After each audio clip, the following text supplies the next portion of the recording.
साथियों, आपको पुस्तक नवयुग का मत्स्यावतार, लेखक श्री राम शर्मा आचार्य, पृष्ठ 8 से पढ़कर सुनाते हैं। अदृश्य चेतना द्वारा सूत्र संचालन।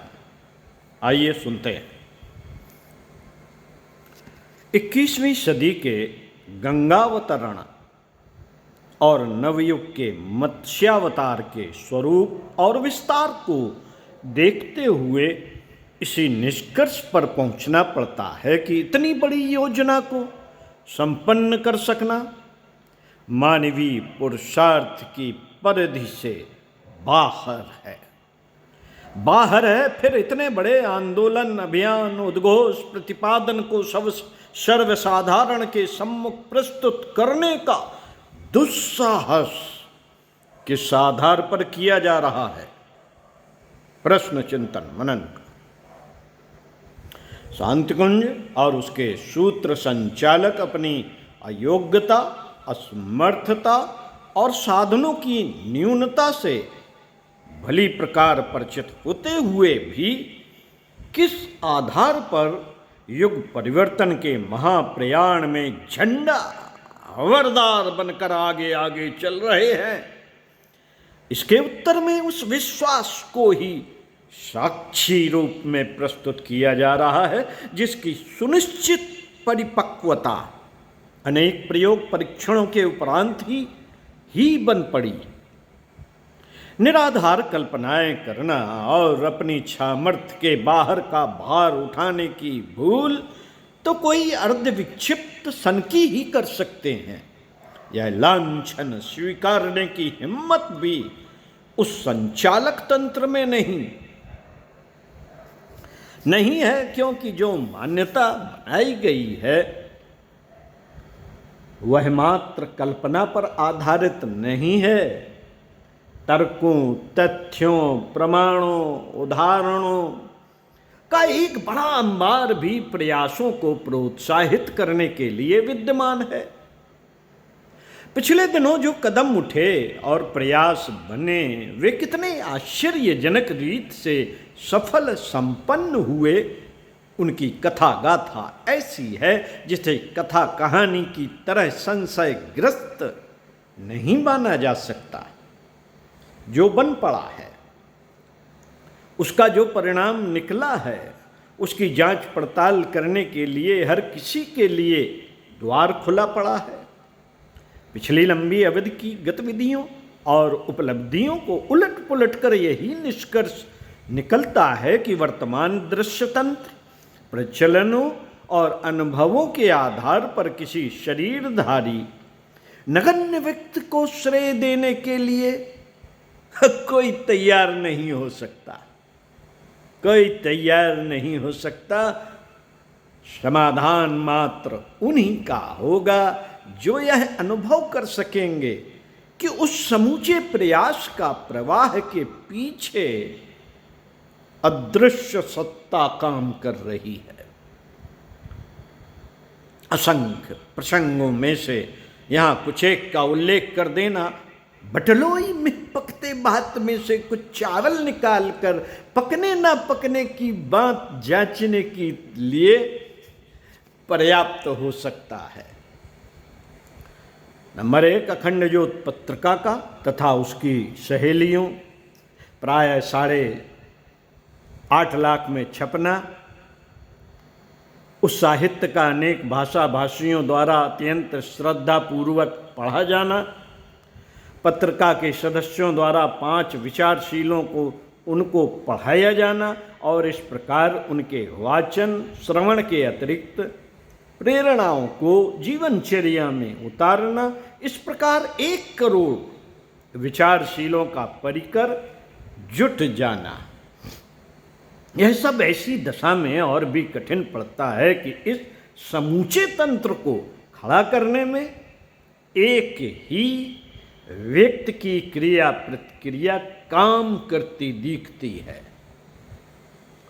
नंबर 2, युग साहित्य के रूप में प्रायः 3000 छोटी बड़ी पुस्तकों का लिखा जाना कई कई संस्करण उनके प्रकाशित होना, घर घर पहुंचाना और अनेक भाषाओं में उनका अनुवाद होना, जो कार्य विद्वानों की मंडली और संपत्तिवानों के सहयोग से भी कठिन था, वह सामान्य जनों, सामान्य साधनों के सहारे पूरा हो जाना। नंबर 3, प्रज्ञा पीठों के रूप में देश के कोने कोने में प्रायः 5000 से अधिक इमारतों का विनिर्मित होना और उनके तंत्रियों द्वारा अपने अपने क्षेत्रों में नवसृजन के क्रियाकलापों को क्रियान्वित करते रहना, सीमित समय में सामान्य जनता के योगदान से एक ही उद्देश्य के लिए इतना विशाल तंत्र खड़ा हो जाना इतिहास की एक अनुपम घटना कही जाती है। नंबर 4, अब तक प्रायः ऐसे असंख्य समारोहों का उत्साह भरे वातावरण में संपन्न होना, जिनमें धर्मतंत्र के माध्यम से लोक शिक्षण की उच्च स्तरीय प्रेरणा संचरित की गई, उस संचार द्वारा अगणित व्यक्तियों को पतन पराभव के चुंगल से निकालकर उन्हें प्रगति पथ पर चला देने में सफलता प्राप्त होना। नंबर 5, युग संधि महापुरुष चरण के माध्यम से लोकमानस में नव सृजन का उल्लास उभारना और लाखों व्यक्तियों का उसमें सम्मिलित होना, वर्ग भेद बुलाकर हर क्षेत्र, हर भाषा, हर स्तर के व्यक्तियों का इस महान प्रयोग में निष्ठापूर्वक जुट जाना। नंबर 6, युग संत के अगले 10 वर्षों में 10 लाख सृजन शिल्पी उभारना, प्रशिक्षित करना और कार्य क्षेत्र में उतारना, उसे प्राचीन काल के साधु, ब्राह्मण, वानप्रस्थ, परिव्राजक स्तर के प्रचलन को पुनर्जीवित किया जाना भी कहा जा सकता है। प्रयत्न तेजी से चल रहे हैं और उस लक्ष्य की ओर तेजी से बढ़ा जा रहा है। करोड़ों विचारशीलों को समर्थक, सहयोगी बनाना एवं पूर्णाहुति के अवसर पर एकत्रित करना। नंबर 7, विज्ञान और अध्यात्म के समन्वय के लिए ब्रह्मवर्चस्व शोध संस्थान के उन आविष्कारों को प्रस्तुत करना जो अगले दिनों लोगों को नई प्रेरणा एवं नई दिशा दे सकते हैं। नंबर 8, प्रकाशन, प्रचार एवं संगठन के लिए युग निर्माण योजना, गायत्री तपोभूमि, तंत्र का अनवरत रूप से तत्पर रहना, अनेक भाषाओं में युग साहित्य का प्रकाशन करना और लागत मूल्य में घर घर पहुंचाना। लागत मूल्य में इन प्रयासों की क्या परिणत एवं क्या प्रतिक्रिया हुई, इसका विवरण इतना साधारण है कि जिनका भी इस तंत्र के साथ निकटवर्ती संबंध है वे एक स्वर से प्रशंसा करते नहीं थकते। यह विवरण प्रकाशित करने की इसलिए आवश्यकता नहीं समझी गई कि विज्ञापनबाजी से सदैव दूर रहने की नीति इस तंत्र द्वारा अपनाई गई। अपनी शक्ति का कण कण केवल सृजन प्रयोजनों में लगाने के उद्देश्य से ऐसा करना आवश्यक समझा गया। सत्प्रवृत्ति संवर्धन के अंतर्गत अनेक ऐसे क्रियाकलाप रह सकते हैं जिन्हें नवसृजन की ठोस एवं सुदृढ़ आधारशिला समझा जा सकता है। इस प्रयास का पूरक है दुष्प्रवृत्ति उन्मूलन, जिसमें कुरीतियों, मूढ़ मान्यताओं, अंधविश्वासों, अवांछनीयताओं से संबंधित क्रियाकलाप आते हैं, उनका उन्मूलन किया ही जाना चाहिए। धूमधाम वाली जेवर प्रदर्शन के कारण भारभूत बन रही खर्चीली शादियां, नशेबाजी, विचारों की दुष्टता और आचरणों की भ्रष्टता जैसी अनेकों कुप्रथाएं गिनी और गिनाई जा सकती हैं। जात पात के नाम पर बरती जाने वाली ऊंच नीच, भिक्षा व्यवसाय, पर्दा प्रथा जैसी कुरीतियों का खुलकर विरोध किया जा रहा है। इन दिनों दोनों की दिशा धाराओं से संबंधित प्रौढ़ शिक्षा, वृक्षारोपण, स्वास्थ्य संवर्धन, नारी जागरण आदि कितने ही प्रयास गिनाए जा सकते हैं जो अखंड ज्योति परिजनों द्वारा नित्य कर्म जैसी दिनचर्या में सम्मिलित किए हुए हैं। मित्रों, उपरोक्त विवरण में नमूनों की वानगी जैसी जानकारियां हैं। इन क्रिया कृत्यों की उपयोगिता देखते हुए शांत कुंज में लोकसेवी परमार्थ परायण कार्यकर्ता मिशन के प्रयोजन को पूरा करने के लिए स्थायी निवास करते हैं। इनमें से अधिकांश उच्च शिक्षित व्यक्तित्ववान एवं अपनी प्रामाणिकता से संपर्क में आने वाले को निरंतर प्रभावित करते रहने में सक्षम। इन गिनाई जा सकने वाली उपलब्धियों के सूत्र संचालक ने यह विश्वास दिलाया है कि यह मात्र मानवीय पुरुषार्थ के सहारे बन पड़ने वाली उपलब्धियां नहीं है। इनके पीछे वह अदृश्य चेतना महती भूमिका निभा रही है जिसे युग परिवर्तन के लिए उपयुक्त वातावरण बनाना, सरंजाम जुटाना एवं भविष्य के लिए महत्वपूर्ण ताना बाना बुनना है।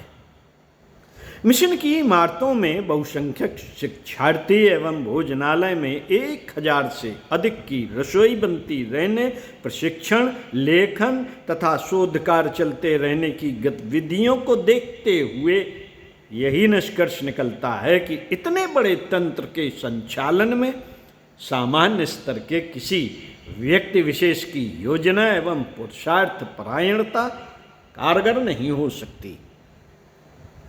1000 प्रतिदिन का पत्राचार चलना, उसके माध्यम से दूरवर्ती लोगों तक वही प्रेरणाएं पहुंचाना जो हरिद्वार आने पर ही दी जा सकती हैं। यह पत्राचार विद्यालय, लोक सेवियों का प्रशिक्षण, साहित्य सृजन ऐसा छोटा कार्य नहीं है जिसे इतने सुनियोजित उपक्रम के साथ कोई ऐसा व्यक्ति कर सके जिसे हर दृष्टि से सामान्य ही कहा जा सकता है।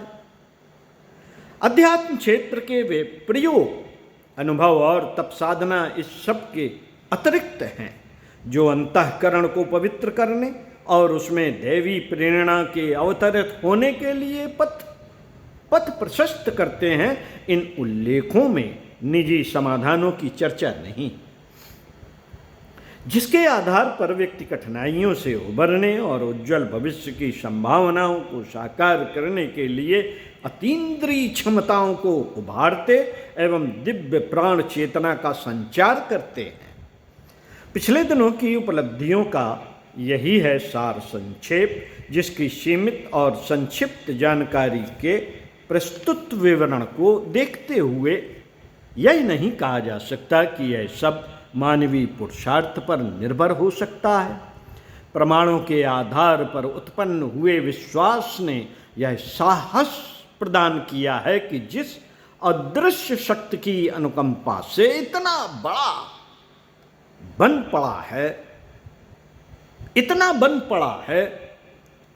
बन पड़ रहा है, उसका अनुग्रह एवं सहयोग आगे भी मिलता रहेगा। वे सभी भावी निर्धारण पूरे होकर रहेंगे जिन्हें अगले दिनों क्रियान्वित किया जाना है और महान परिवर्तन को लक्ष्य तक पहुंचाया जाना है। ओम शांति। मित्रों, अगले वीडियो में इसी क्रम को आगे बढ़ाते हुए विषय बड़े प्रयोजनों के लिए बड़े कदम पढ़कर सुनाएंगे। सुनते रहिए कुछ अच्छा और पढ़ते रहिए कुछ अच्छा।